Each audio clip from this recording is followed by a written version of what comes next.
Boa noite, irmãos. Ok, Salmo 69. Como sair do atoleiro do desespero e recomeçar. Nós, nas quartas-feiras, estudamos os Salmos. Temos hoje a presença do Manassés. Boa noite, Manassés.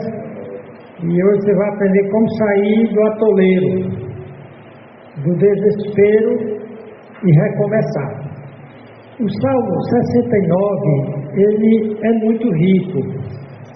É um salmo que você poderá passar muito tempo meditando nele. E ele se identifica, eu acho, com todas as pessoas do planeta Terra, porque todos nós, em uma época ou outra, atravessamos atoleiros, areias movediças. O nosso verso-chave, vou ler os versos 1 a 3 e vamos orar. E aqui Davi está descrevendo sua dor, sua grande aflição, e ele usa a figura, a metáfora de um profundo lamaçal, um atoleiro onde ele está metido até o pescoço. Então você imagine que um atoleiro que você está até o joelho já é complicado, e um atoleiro que você está até o pescoço, tem como sair, Manassés? É o caso aqui. Então o Salmo 69 diz: livra-me, ó Deus, pois as águas entraram até a minha alma. Está se afogando, né? Atolei-me em profundo lamaçal, onde se não pode estar em pé. Entrei na profundeza das águas, onde a corrente me leva. Estou cansado de clamar, a minha garganta se secou, os meus olhos desfalecem esperando meu Deus. Aqui é quando o seu problema, a sua dificuldade está tão grande, você já orou, clamou tanto que cansou de orar. Cansou, está perdendo a fé, está perdendo a esperança. Então ele está revelando aqui um tempo em que todos nós podemos enfrentar. E depois de orar muito, e pedir muito, e clamar muito, e nada muda, nós somos tentados a nos entregarmos ao desânimo, à dúvida, à incredulidade ou descrença. E isso não é bom. Vamos lá. Senhor Deus, nosso Pai, nos ajude com a Tua luz, a luz do Teu Evangelho, a luz da Tua Palavra, como reagir nesses momentos de desalento, esses momentos de frustração, esses momentos, Senhor Deus, em que tudo parece piorar. Momentos em que parece que não falta mais nada ruim acontecer. Parece que estão sendo encadeadas nas nossas vidas uma série de desventuras, de coisas ruins, e somos tentados a enfraquecer na fé. O próprio salmista é bem honesto e diz: eu estou cansado, eu estou frustrado, eu estou desanimado, desesperançado. Mas nós vamos ver como é que ele vai sair desse atoleiro. Senhor, nos ajude então a aprender com o salmista. Em nome de Jesus oramos. Amém. Aqui nós vemos a descrição de uma pessoa desesperada. É um quadro de desespero, quando uma pessoa está afundando em águas profundas de problemas, de dificuldades, de contradições, de sonhos frustrados, de esperanças não realizadas. Esperava uma coisa e deu outra. Esperava flores e vieram espinhos. Esperava doce e veio amargo. Esperava bom e veio ruim. Porém, aqui nós vemos como é que ele age. E aqui nós vemos um clamor por salvação e justiça.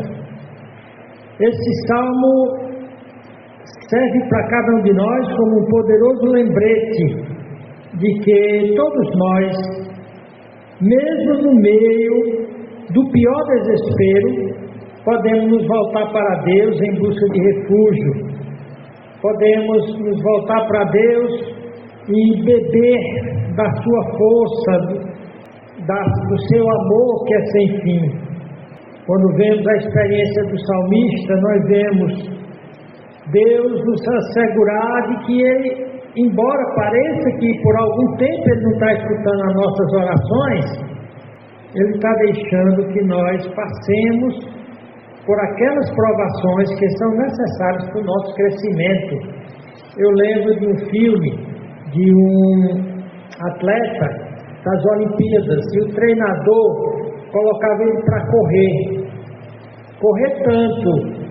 tanto tempo, uma distância tão grande, que chegava um ponto em que o treinador ia na bicicleta, mas ele ia no...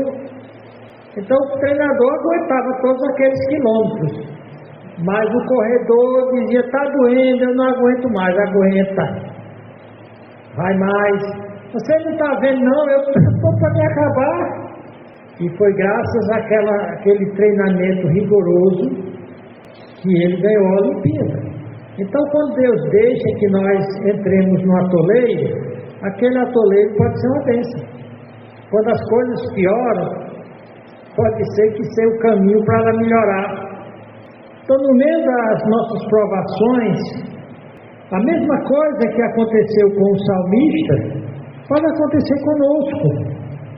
Nós podemos clamar, nós podemos confiar, que embora pareça que o negócio só está piorando, parece que não podemos esperar nada bom. Então, nesse salmo a gente vê uma pessoa atolada no desespero. E nos versos de 1 a 4, existem várias maneiras de uma pessoa reagir a uma situação desesperadora. Por exemplo, você pode imaginar algumas situações de desespero que você já entrou. Muitas vezes numa dívida que parece impagada, numa briga, numa contenda que o outro parece que vai acabar com você, ou com uma doença que vai dar o checkmate. A situação é tão ruim como daquela moça que ela contraiu uma doença onde ela sente dor 24 horas por dia. Ela disse que é tanta dor que ela estava pedindo ao governo o direito legal de se matar, praticar eutanásia. Então aqui ele está atolado até a garganta de problemas. E ela diz: livra-me, ó Deus. As águas entraram até a minha alma. Atolei-me em profundo lamaçal, onde se não pode estar em pé. Entrei na profundeza das águas, onde a corrente me leva. E a água levou ele para onde? Para um atoleiro. Atolei-me no profundo do lamaçal. E no versículo 3 ele diz: estou cansado de clamar, a minha garganta se secou. Será que algum de vocês já orou tanto que ficou sem voz? Teve algum de vocês que orou tanto assim? Mas o salmista, foi a experiência dele. Orou até ficar sem voz. A garganta secou.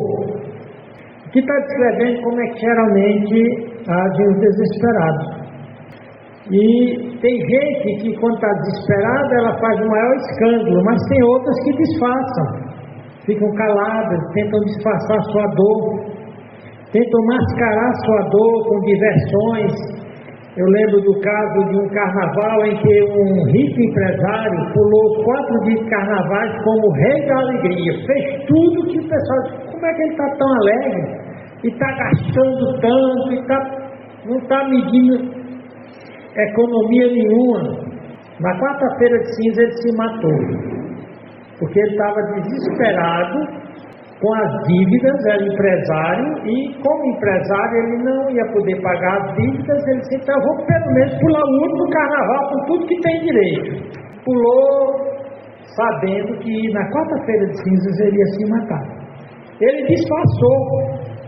Muita gente foi surpreendida.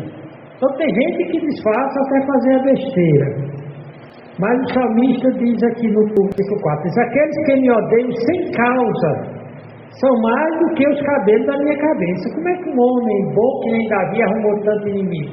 Muitas vezes nós arrumamos inimigos exatamente porque tentamos seguir a bondade, a verdade, a justiça. Os maus não gostam dos bons. E o Davi não pensou em se matar, orou até ficar sem voz. Ele não tenta mascarar sua dor. Nós vimos que muitos tentam disfarçar com diversões, com drogas, com psicotrópicos, com psicoterapias humanistas, e alguns chegam a dar cabo da própria vida. É dito que 90% dos homens que cometem no YouTube, não permite nem dizer a palavra, que matam a si mesmos, são homens que enfrentam falência financeira e divórcio. Perdeu a família, perdeu os bens, então o cara se sente como o Davi disse aqui. Eu estou afundando e tento encontrar uma pedra, um pé, mas não consigo. Então, alguns se entregam e vão afundando no mar de desespero, entram numa depressão profunda, e a dar tempo, nós vamos ver como é que podemos ajudar os desesperados na sua angústia, na sua depressão. Nós vamos tentar fazer uma aplicação desse estudo. Então nós vimos que o Salmo já começa com um clima escuro, um clima triste, melancólico, e o salmista implora a sua ajuda a Deus. Ele, nos versículos 5 a 12, ele não atribui o seu problema não somente aos outros, mas ele também confessa e lamenta seus pecados. O salmista reconhece seus pecados, lamentando sua própria loucura, e então ele expressa sua tristeza, porque nós sabemos que Davi era um homem segundo o coração de Deus, e num dado momento ele se desviou, e por conta que ele se desviou, ele cometeu pecado de adultério, cooperou para o assassinato do marido da mulher, na Batseba, e isso trouxe para a vida dele uma grande quantidade de inimigos. Ele passa a ser isolado, ele entra no que é chamado de ostracismo, e ele experimenta uma dor emocional dilacerante que rasga o seu peito. E então ele começa dizendo: eu estou numa situação ruim, mas eu não vou me defender, dizer que eu sou inocente, não, eu aprontei também. Olha que ele diz no versículo: tu, ó Deus, bem conheces a minha estultice. Sabe o que é estultice? É sem vergonhice, a minha safadeza.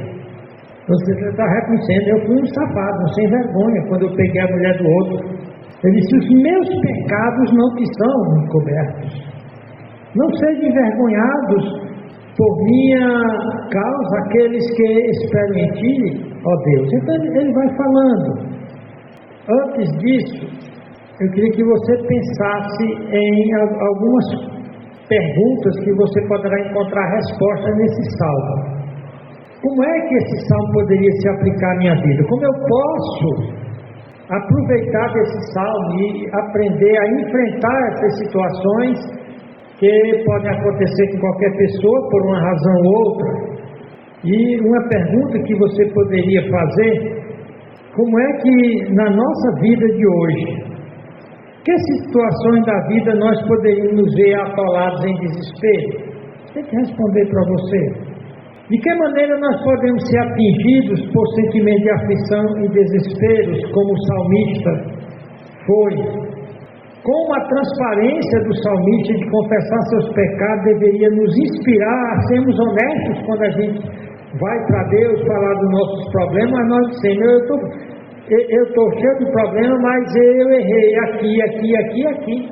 Eu não soube esperar, eu não soube obedecer, ou não quis obedecer, então eu não estou nesse problema de graça. A Bíblia diz que a vara para as costas do insensato.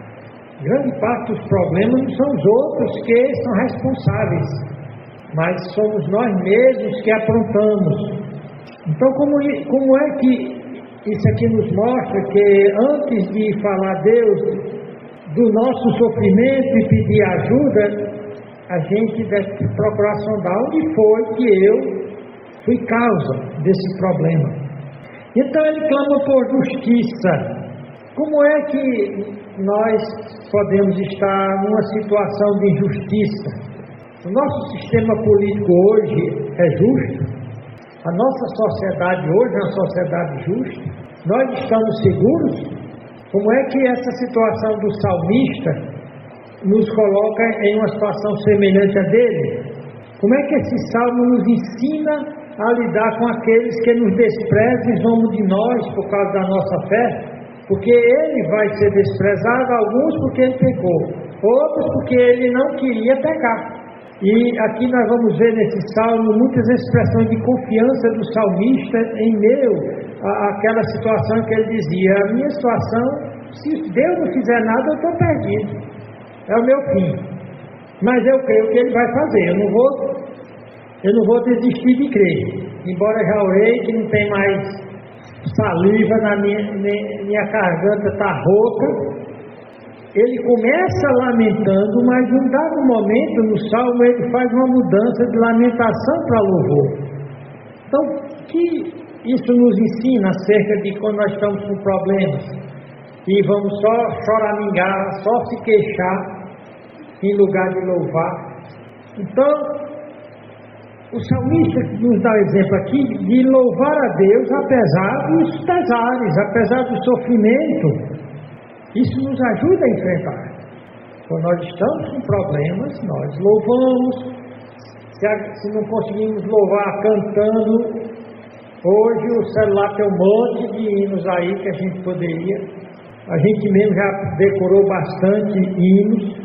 E nós vemos nesse salmo como é que Deus está prometendo uma reconstrução, não só da vida de Davi, mas também de Sião, que era a cidade dele, de Israel. E Davi mostra aqui um amor inabalável de Deus.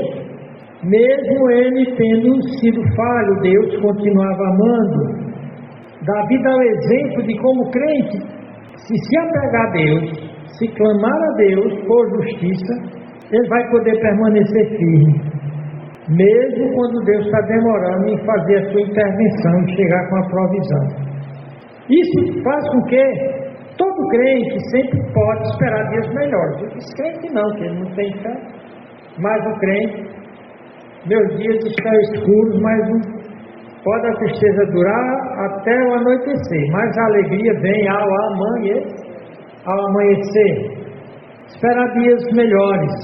E Davi pede: Deus, não se afaste de mim, se aproxime de mim. Esse desejo de se aproximar de Deus. O salmista não nega que está sofrendo. Deus não quer que o crente fique todo tempo sorrindo. Está tudo bem, pessoal, tudo legal. Não, Deus não quer que a gente seja hipócrita.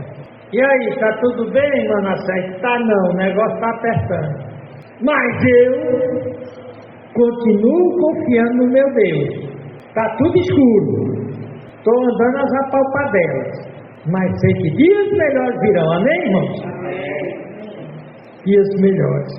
Então, eu quero que você veja à medida que eu vou expondo o salmo, você vai pensando nessas coisas.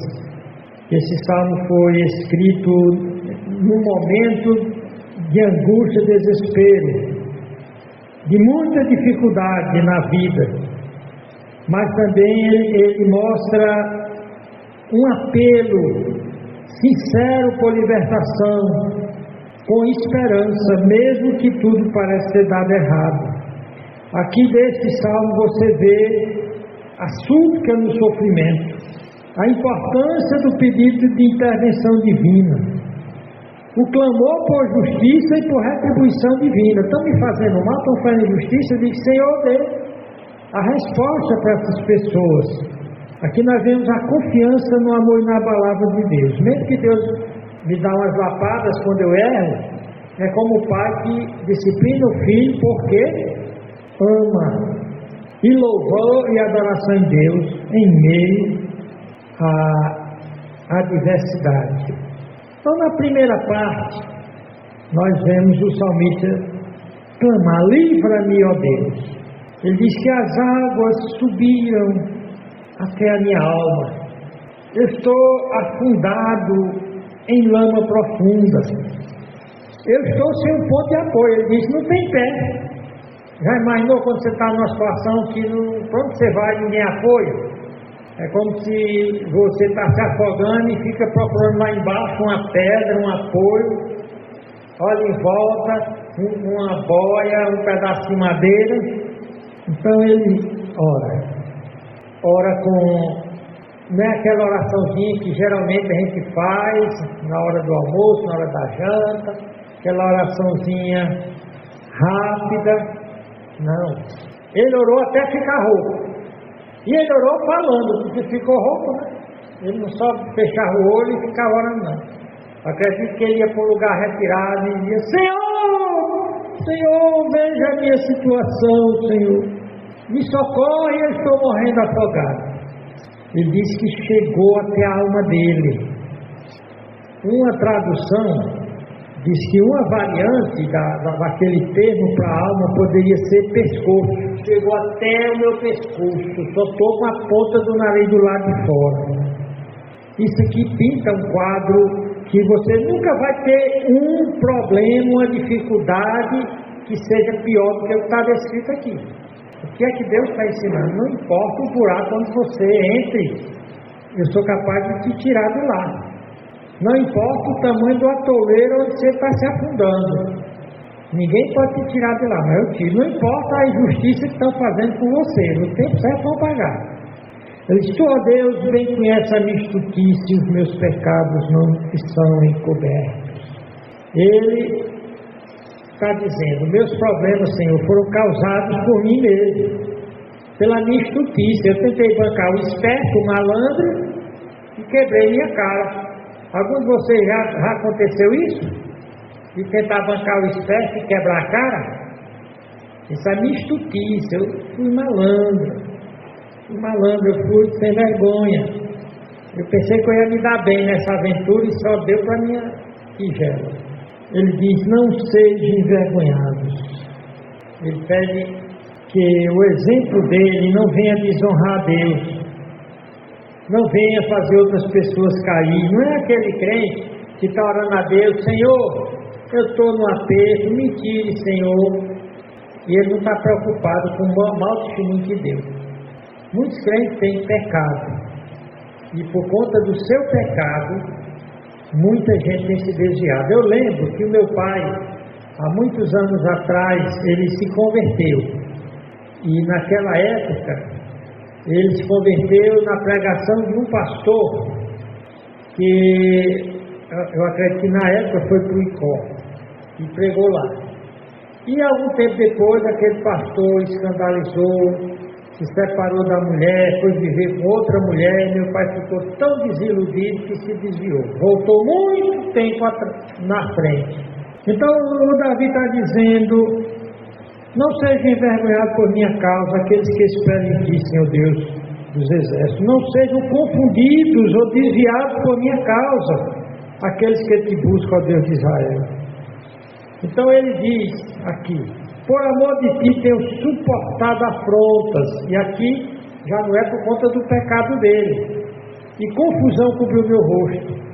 Tenho me tornado um estranho para meus irmãos e um desconhecido para com os filhos da minha mãe. Pois o zelo da tua causa me devorou. Esse salmo, ele é paralelo ao 22, que é um salmo messiânico. Esse é um dos salmos mais recitados no Novo Testamento. Ele é citado nos 4 evangelhos. Ele retrata tem muitas profecias acerca de Jesus Cristo. Jesus Cristo diz: pois o zelo da tua causa me consome, quando ele vira as mesas dos cambistas lá no templo. e as afrontas dos que me afrontam caíram sobre mim.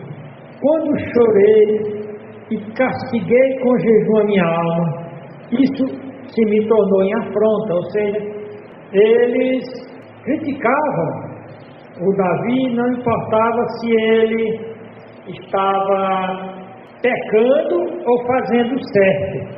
Eles pus por vestido um saco e me fiz um provérbio para eles.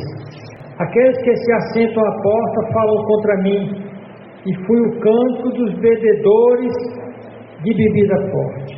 Então, esse texto aqui descreve a situação de todos os crentes. Eu lembro que na faculdade muitas vezes eu fui debochado, fui perseguido. Eu lembro que no último semestre apagaram todas as minhas referências do computador, ou pelo menos é que tinha desaparecido. E eu digo, mas eu fiz um print, eu tenho tudinho. Eu fiz matrícula, eu fiz tudo.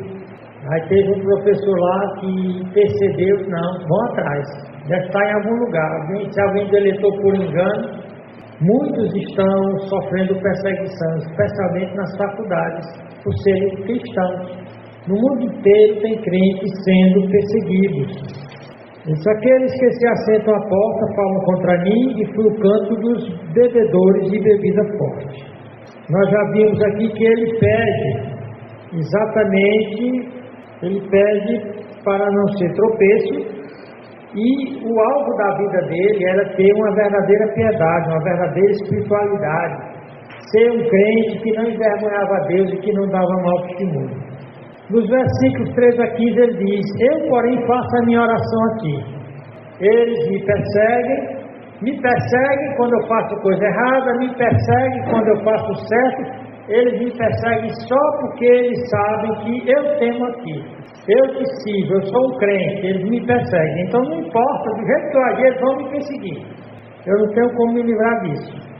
Então ele diz aqui, eu tento ter um relacionamento profundo com Deus, com oração, jejum e serviço. Eu sirvo a Deus de todo o meu coração. Porém, os maus, os ímpios tentam até fazer música sobre mim, de deboche. Então, nos versículos 13 a 15, ele diz, eu, porém, diferentemente deles, não importa o que eles façam, eu não vou mudar o meu testemunho, eu, porém, faço a minha oração aqui. Senhor, num tempo aceitável, ó Deus. E aqui é muito interessante, um tempo aceitável, o kairos de Deus. Existe a palavra kairos no grego e a palavra cronos. As duas são traduzidas por tempo. Cronos é o tempo cronológico do dia a dia, um dia atrás do outro, o tempo está passando. E o kairos é o tempo oportuno. Você se preparar para a bênção. O rapaz pede a Deus uma boa esposa, mas não se prepara. Não procura estudar, não procura ter uma boa profissão, um bom emprego. Aí de repente, chegou o tempo, aparece a moça adequada. Só que ele não está preparado, a moça não quer casar com um vagabundo. Uma moça de juízo, né? A moça não quer casar com um camarada que não vai poder cumprir a sua missão. Ou seja, durante o tempo cronológico do dia a dia, ele não se preparou para o tempo oportuno. É isso que o salmista diz. Ele diz aqui, eu porém faço a minha oração aqui, Senhor, num tempo aceitável. Porque não adianta você tentar orar para Deus não permitir, vamos dizer assim, a sua mão ser amputada depois que ela for amputada. Eu, porém, faço a minha oração a Ti, Senhor, num tempo aceitável. Ó Deus, ouve-me, segundo a grandeza da Tua misericórdia. Ou seja, não é porque eu sou merecedor, melhor do que ninguém, não. Segundo a verdade da Tua salvação. Tira-me do lamaçal e não me deixe atolar. Seja eu livre dos que me odeiam, das profundezas das águas. Não me leve à corrente das águas e não me absorva ao profundo. Nem o poço feche a sua boca sobre mim. Ele diz, ó Senhor, ó Jeová, ó Eterno, Tu que és o Senhor do tempo, eu te estou te clamando num tempo aceitável. Olha a confiança dele na benignidade de Deus. Olha a confiança dele de que Deus ia realmente virar a situação a favor dele. Livra-me. Ele sabia que só tinha um que podia fazer isso, Deus. E ele descreve os seus adversários não como amiguinhos que discordam dele. Ele descreve como verdadeiros inimigos. E que o ambiente onde ele estava era tão hostil que ele falava como de poço profundo, de águas profundas, de abismo.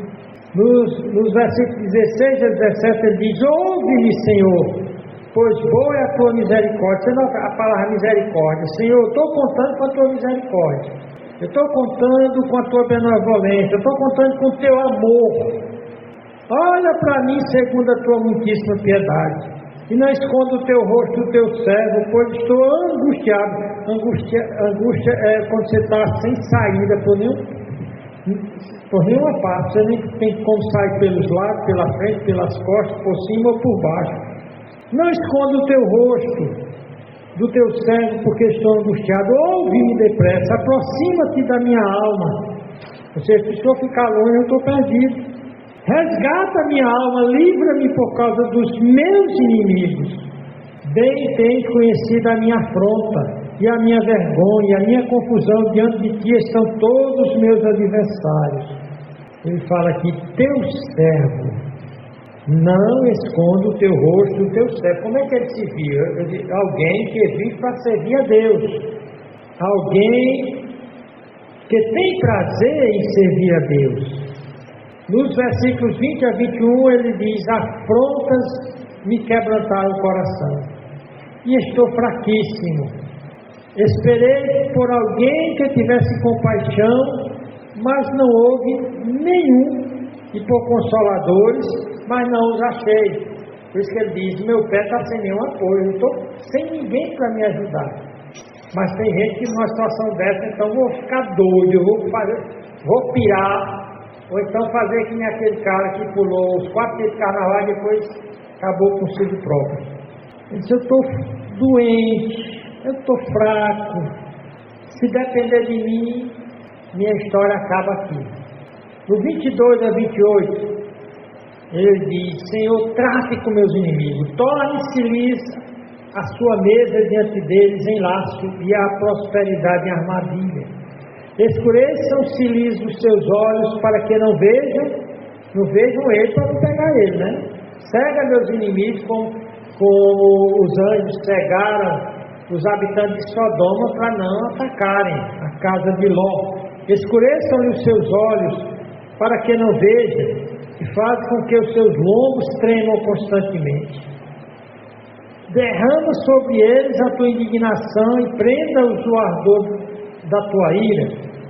Fique desolado o seu palácio e não haja quem habite nas suas tendas, pois persegue aquele a quem feriste e conversam sobre a dor daqueles a quem enxagaste. Acrescente iniquidade à iniquidade deles e não entrem na tua justiça. Sejam riscados do livro dos vivos e não sejam escritos com os justos. Eu, porém, sou pobre e estou triste. Ponha-me a tua salvação, ó Deus, no alto retiro. É muito forte isso aqui. Saber que tem inimigos que só Deus pode derrotar. Nos versos 29 a 33, ele agora muda. Nota que ele vem lamentando, ele vem mostrando a situação de extrema fragilidade em que ele está, que o pé dele não tem apoio de ninguém, que ele está sozinho, mas a partir de agora ele vai mudar para louvar Deus. Enquanto Deus não muda a situação, não vira o quadro a meu favor, eu vou louvar. Olha o que ele diz: louvem os céus e a terra, os mares e tudo quanto neles se move. Porque Deus salvará Sião e edificará a cidade de Judá, para que habitem ali e a possuam. Que está se referindo dos inimigos nacionais de Israel, que eram também dele. os inimigos do povo de Deus, do reino de Deus, do projeto de Deus. Então ele diz aqui, mas Deus vai cumprir a sua palavra para com o seu povo. Deus ama o seu povo, Deus protege o seu povo. Porque Deus salvará Sião, que é Jerusalém, e edificará as cidades de Judá, para que habitem ali e a possuam, e herdá-la-á a semente de seus servos, e os que amam o seu nome habitarão nela. Então, há uma mudança de desesperança, de desânimo de confiança. O que é que acontece geralmente numa situação dessa? Que nós somos tentados a entrar no que é chamado modernamente de depressão, e antigamente era melancolia. O que é que a palavra de Deus diz? O salmista, ele atravessou um tempo de depressão, de melancolia, mas ele se ergueu.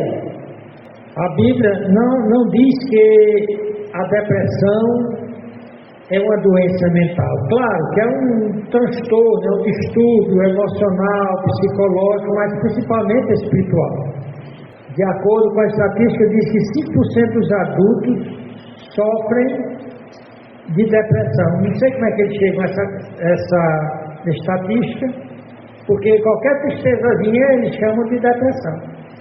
Momentos de tristeza, até às vezes uma tristeza prolongada, é apenas uma tristeza prolongada, não é depressão. É o cara corre atrás de psicotrópico, de tarja preta e arrebenta com a vida. O que é que a Bíblia diz nesse salmo e nela, através das suas páginas? A Bíblia reconhece, o salmista reconheceu, de que passar por experiência de desalento, que pode até ser um desalento prolongado, que poderia até ser chamado de depressão, é comum. Ou seja, nós vimos homens, exemplos como o Elias passou por um momento de desalento, de depressão, que quis desistir até da vida, Jonas. O próprio Paulo disse que chegou um momento na vida dele que ele praticamente desesperou da vida, o tamanho era o problema. Embora a Bíblia trate essa situação de desânimo, de transtorno emocional, não trata como doença, ela trata como uma disposição da alma de se entregar à melancolia ou se entregar à fé. Nós vemos que a fé é o remédio mais poderoso para a depressão. A fé e a fé bíblica, ela proporciona uma esperança, uma força para viver, ela promove conforto e transformação. O que é que a Bíblia nos incentiva e dá modelos e dá exemplos? Aqui o próprio esse salmo nos dá exemplo de confiarmos no amor de Deus, confiarmos nesse poder infinito superior de Deus, que capacitou homens e mulheres através da história a suportar as piores dificuldades, sem precisar tirar a própria vida, sem precisar fazer loucura. Que a oração, o apoio de uma igreja cristã, a oração diária, a meditação, tem sido remédios comprovados para levantar a alma das mais deprimidas. O que fazer então? Nós vimos que a alma humana deprimida, a alma humana decepcionada, frustrada, cercada por 1001 problemas, ela tem dificuldade de reagir sozinha. E se ela não tiver a direção da fé, especialmente da fé bíblica, ela não consegue se levantar. Interessante é que a depressão aqui não é vista necessariamente como um pecado ou como uma fraqueza humana, mas como algo inerente a todo ser humano que é finito. Há problemas maiores do que nós podemos dar conta. E nós somos tendenciados a desanimar, a ficar tristes. Porém, examinando a Bíblia, nós vemos e o histórico de pessoas que têm sido aconselhadas a reagirem à melancolia, à tristeza, ao desânimo, com fé, é a restauração, é o levantamento. É interessante que algumas pessoas dizem: não, mas eu fui traído pela minha família, eu fui traído pelo meu chefe, eu fui traído. Lembra da história de José? José suportou traição, injustiça, prisão, mas continuou fiel. E no tempo certo Deus restaurou a ele. Ah, mas a minha doença persiste, eu já gastei todo o meu dinheiro, eu estou no fundo do poço. Vocês lembram daquela mulher que há muitos anos tinha um fluxo de sangue, uma hemorragia? Ela devia ser uma mulher muito anêmica e fraca. Aquela mulher sofria de uma doença física crônica, porém ela soube que Jesus Cristo ia passar pela cidade, e ela com sua mão tocou Jesus, tocou as vestes de Jesus, e ela conseguiu cura, não só física, mas emocional e espiritual. A história de Jó: teve alguém que experimentou um lamaçal mais profundo, um atoleiro mais profundo do que Jó? A única coisa que Jó não perdeu foi a esperança. Ele diz: ainda que eu morra, vou esperar nele. Jó disse que ele esperaria em Deus, não importava o que acontecesse. O Salmo 34, 18 diz: o Senhor está perto dos quebrantados de coração e salva aqueles que estão com o espírito esmagado. Quebrantado de coração, como o salmista estava quebrantado. A Ana era problema conjugal. O marido tinha outra mulher e zombava dela e aperreava ela, e ela era estéril. Naquela época, uma mulher estéril era uma mulher extremamente humilhada. Ninguém podia resolver o problema dela. E ela lutava com uma tristeza avassaladora. Ela chorava assim tão desconsoladamente que o sumo sacerdote ali achou que ela estava embriagada. Tinha tomado todos e estava chorando por conta da embriaguez. Não. E ela então, depois da oração, disse: agora eu vou esperar em Deus. E Deus deu muitos filhos a ela. História de Ana, muitos exemplos. O Senhor está perto dos quebrantados. Há muitos versículos. O Salmo 34, 17, 18 diz: os justos clamam, o Senhor os ouve, Ele os livra de todos os seus problemas. O Senhor está perto dos quebrantados de coração e salva de espírito abatido. Em Filipenses 4, 6 a 7 diz: não andeis ansiosos por coisa alguma. Não importa a situação, não fique ansioso, preocupado, aflito, mas apresente a Deus as suas orações.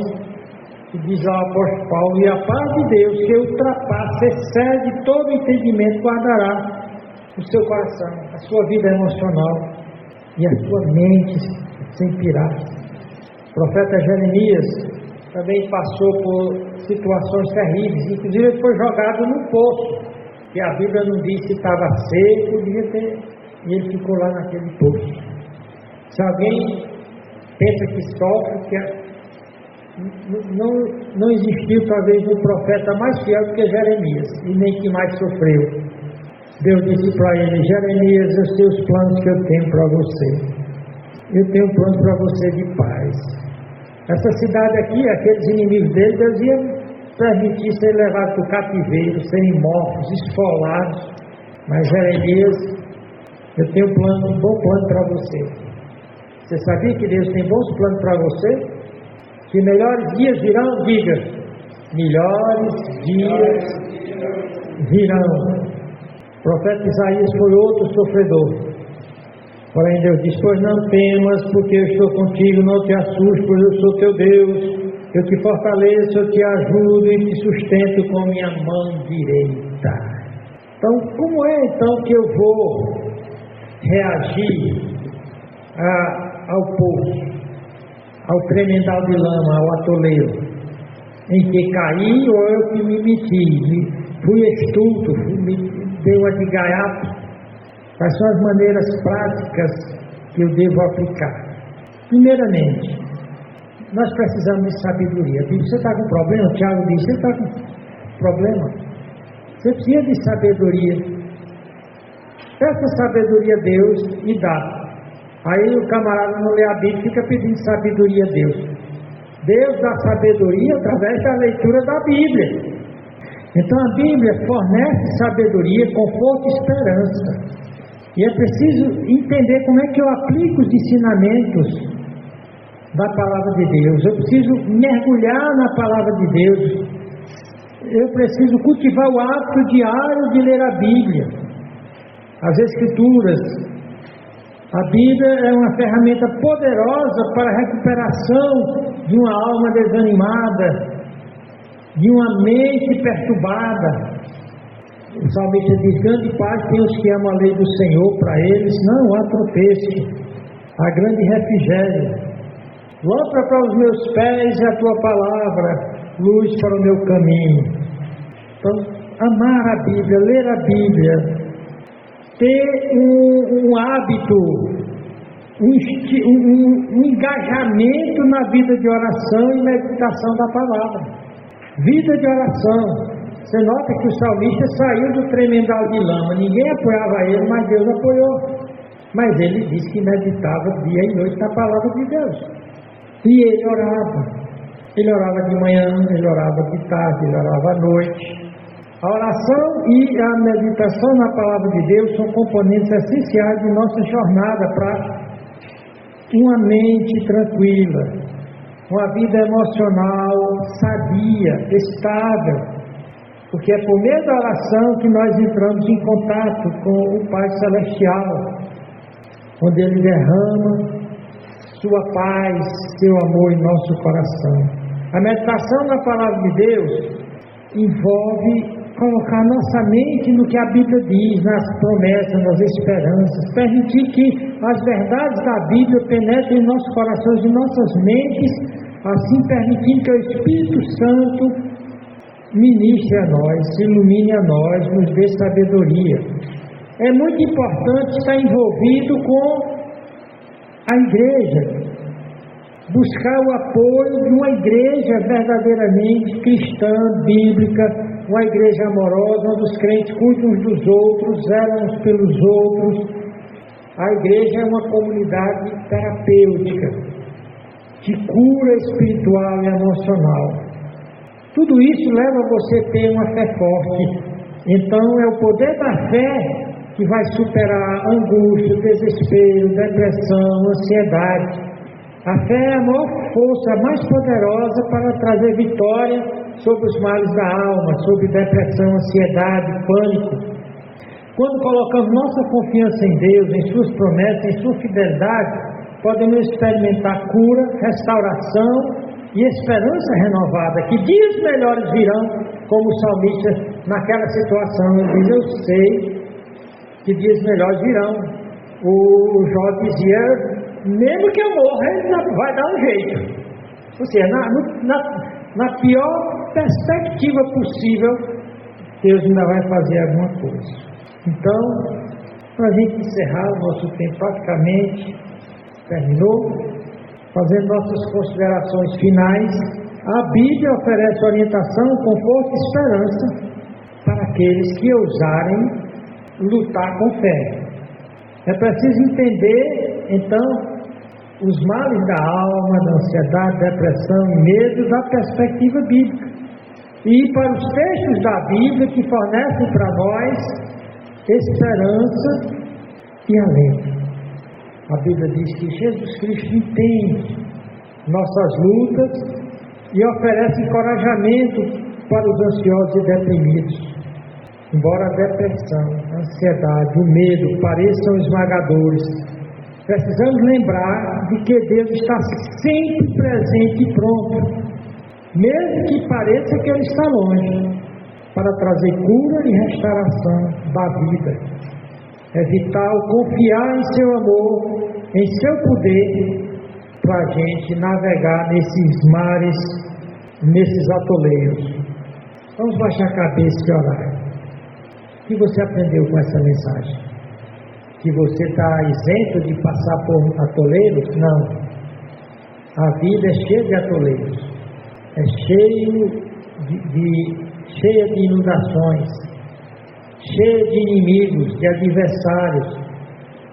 E se nós não desenvolvermos esses hábitos que fortalecem a nossa fé, que nos dá força para viver, nós não vamos sair do outro lado, vamos afundar.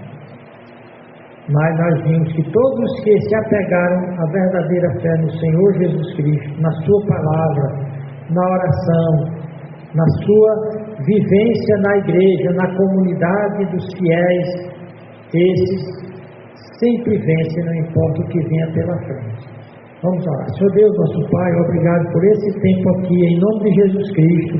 Amém e boa noite.